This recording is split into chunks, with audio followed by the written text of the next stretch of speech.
Donc, c'est la contradiction le problème du capitalisme, c'est qu'on est quand même dans un pays démocratique, ça. Bon, de moins en moins, en fait, parce que les grandes décisions, maintenant, elles sont prises par des organismes indépendants. Il y a la Banque centrale qui est indépendante, on a le Haut Conseil des finances publiques qui est indépendant, on va avoir de plus en plus ce poids des organismes indépendants.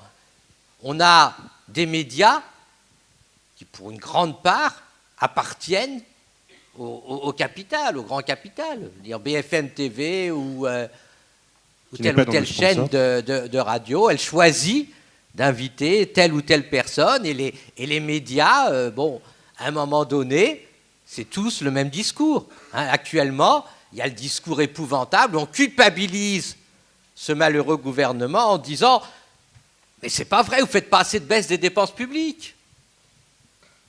Bon, ce qui est quand même assez prodigieux.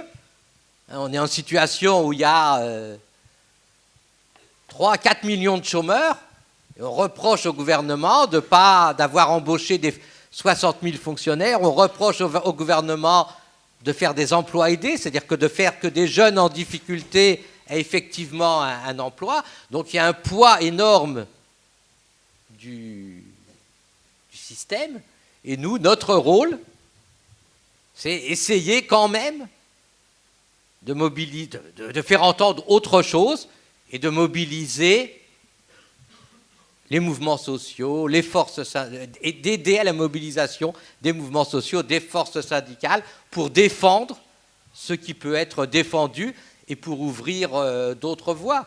En France, on a quand même résisté. On a maintenu un niveau important de protection sociale, et puis on a eu des victoires. Regardez, par exemple, la retraite par capitalisation, les fonds de pension n'ont pas réussi jusqu'à présent à s'imposer en France. Donc on a notre voix, et c'est important qu'effectivement on puisse l'exprimer. Merci. Oui. Alors,